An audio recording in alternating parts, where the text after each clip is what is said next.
Welcome to Rocky Mountain Evaluations. You are looking at what we call the admin page. In the admin page, which is controlled by the business manager or the board chair, you enter the board members as you see here, their email addresses as their usernames and their passwords.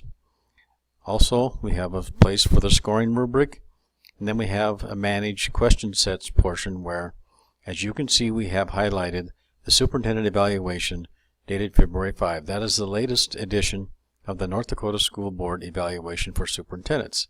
We have a Supt self-evaluation, we have the Marshall Admin Evaluation, that's for principals, self-evaluation for the board, business manager, Supt rebuttal. And then you can add an evaluation if you desire. In question management, we want to emphasize to you that as a district, you are responsible for the questions. So if your question needs to be reworded, you just click the pencil, word it the way you want, click update, and move on. If you feel the question needs to be eliminated altogether, hit the trash can. Obviously you would say yes. In this case we're going to say no, and the question would be deleted if you said yes. These questions have to have sub-elements. So we click on sub-elements and we can see the sub-questions for each major question. Again, by using the pencil or the trash can, we can manage the question sets.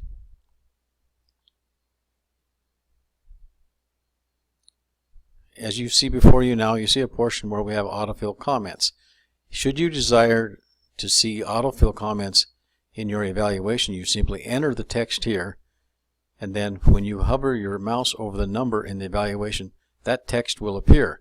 Should you want to choose that text, you simply click on it, then this text will fill the comment box in your evaluation. To date, the North Dakota Superintendent Evaluation does not use autofill, but it is an option if you would choose to do so at a later date. And as we page through, we see more of the board questions, the superintendent questions that is, and the ability to manage the questions as you see fit. As I scroll all the way down to the bottom, I want to show you our observation tool and give you some insight into how that works.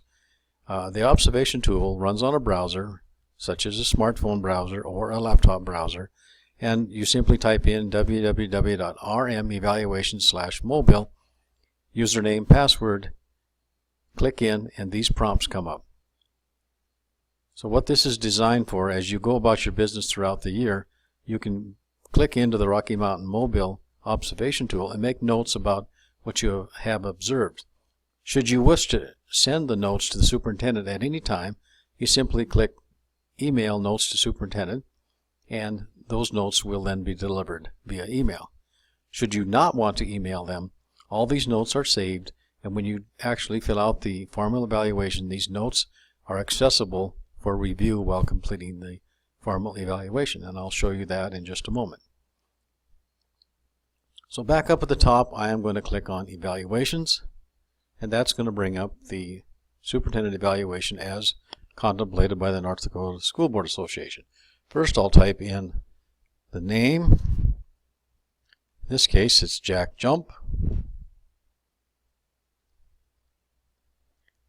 Hit enter, and you see the walkabouts have appeared. If I want to see the notes, I simply click in, look at the notes, and then click out.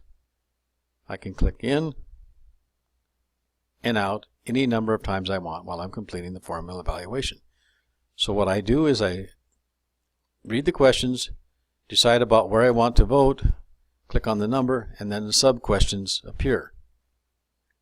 Then I answer the sub-questions, whatever they might be. In this case, I scored the person a 3 out of 8. The 3 out of 8 happens to be unsatisfactory because it's not 5 or higher. So notice that a box appears that's called Reasons and Recommendations. According to state law in North Dakota, whenever a superintendent is given a score of unsatisfactory, you must complete this box of Reasons and Recommendations. So what we do in the evaluation is we make it mandatory. In other words, you can't save and print this evaluation until that box is completed. That way, you would never run afoul of complying with state law. Now, should you wish to make comments of any nature, you can use this comment box to make them. So we proceed through the evaluation And we complete it much in the same manner. We simply bring up our sub elements, click, and work through the evaluation just like this. Okay, I'm going to score these, and then just to show you what that looks like. Now you see that we've scored 36 out of 44. That's a satisfactory mark, but we also have a comment box. If we want to make some comments, we can say something very nice.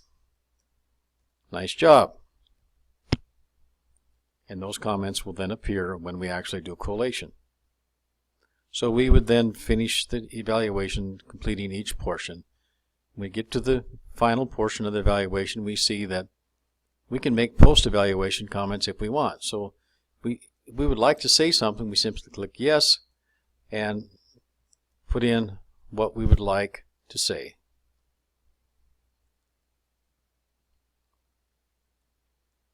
Then of course we would print, save and print, and then it would be saved and it would be on hold until the board chair decided to collate. If in fact we could not finish it and want to come back tomorrow night and finish it, we put it on hold, and then we can return, open up the site, bring it off the on hold button, and finish the evaluation.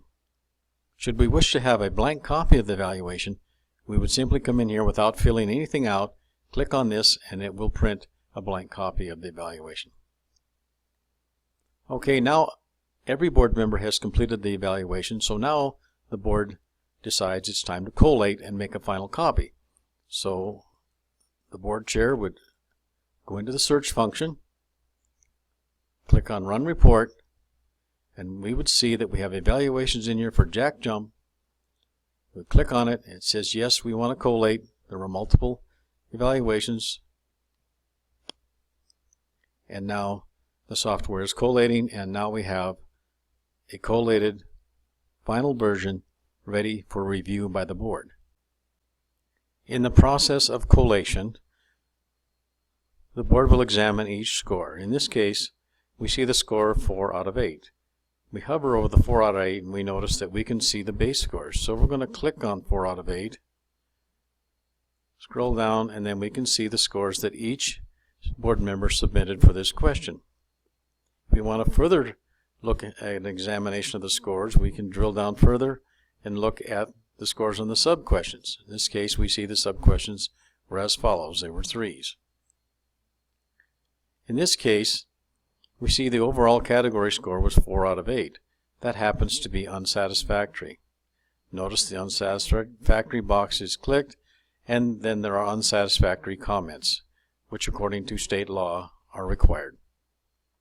Now at this point, the board can look at the comments and decide which comments they would like to be placed on the final evaluation. So they might look at the first one and say, really bad isn't a great comment. We really don't want to say that. And they might just trash can it. Or they might say, Dan Martin, would you like to see something more substantive than really bad? So you click on the pencil and you can go ahead and update. Change it. Or you could trash it, whatever you'd like to do. Or you could edit all 3 of them. Or eliminate 2 of them and edit 1 of them to say what you wanted to say. Whatever the board would like to do. Now, to illustrate what it would look like if, in fact, this question was satisfactory. So let's say the board decides that really the score should be more than 4 out of 8, that they didn't think about a couple things. So you just update the score, change it to what you think it should be. Let's say it should be a 3. You go ahead and update it. Then notice that it has marked it now satisfactory, 6 out of 8. And the box that required comments is gone. You can make comments, but you'll have to wait till the end of the evaluation. And we have a portion there where you can make further comments if you'd like to make them. So what we do with collation is we give the board an opportunity to examine every score, drill down, look at the subscores, decide what is the most authentic score that should be presented to the superintendent in a final evaluation. You also have the option of looking at each and every comment to decide which comments you want to forward in a final manner. For instance, these are all good comments, but you might look at the comment that says sort of good. You might change that to something else, or you might eliminate it. Here again, all you do is use the trash can or the pencil to change it or to eliminate it entirely. So you would proceed through collation and with an examination of every question. And then each board, through their own processes, can decide how they want to do the editing of each question. Finally, when you get to the last question and you're finished, you will see that you have an opportunity to make final comments. So if you'd like to make additional comments to what has already been said in the evaluation, you just put them in here as a group or as a board. Click the Add button and they're added to the collated version. And at this point, you're ready to save and print.